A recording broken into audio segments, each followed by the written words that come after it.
Millionaire Success Mindset. Video number 6. A Millennial's Guide to Finances.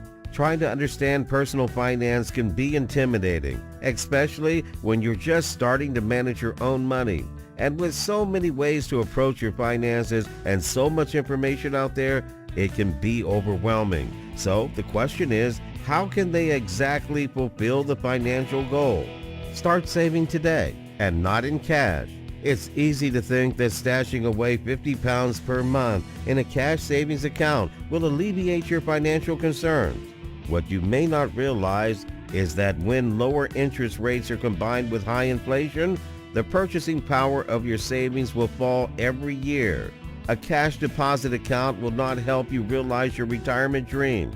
If you were to invest 50 pounds today and leave it in an account which returns 6% per year for 20 years, you would find yourself with 160 pounds in 20 years' time. Not bad for doing nothing. That number would increase enormously if you paid in an extra 50 pounds every year at 6% over 20 years. Establish a safety net.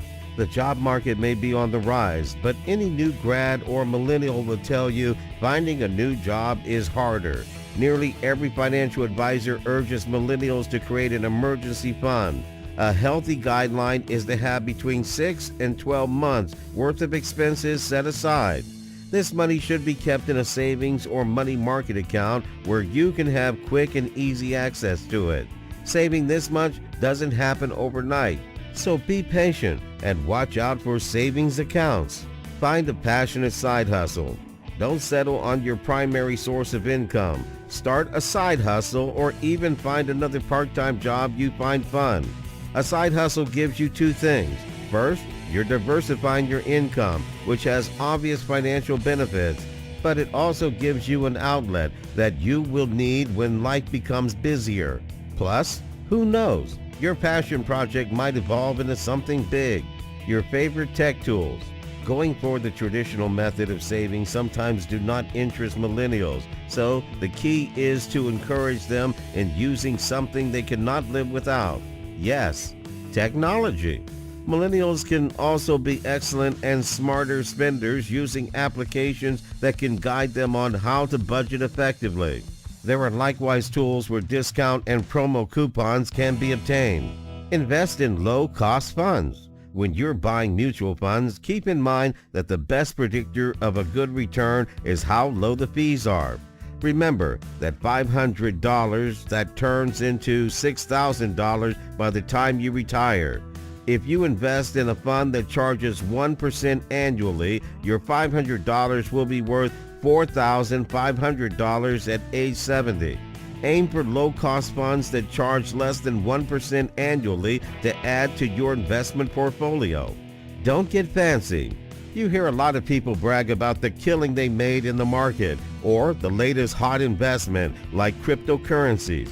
Keep in mind that for every successful bet they made, there are a few duds they've forgotten and don't mention.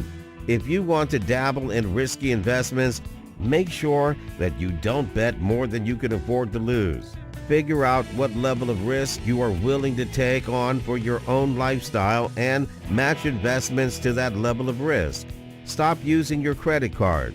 Credit cards can be tempting to use when you want to make a large purchase but have the funds in your account to cover it in cash. Avoid the temptation to buy something outside your means, and you could well be on your way to debt and stress-free life. You aren't too young to invest.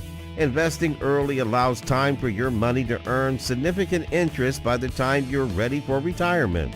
If you aren't interested in the stock market, consider investing in a business or real estate.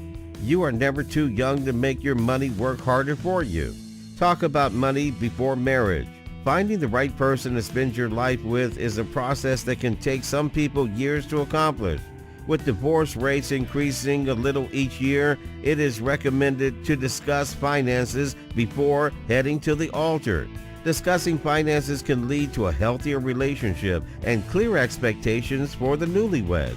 Savings for your future is important, but don't crimp and save so much that your Friday nights start to equal solitary baked bean feast.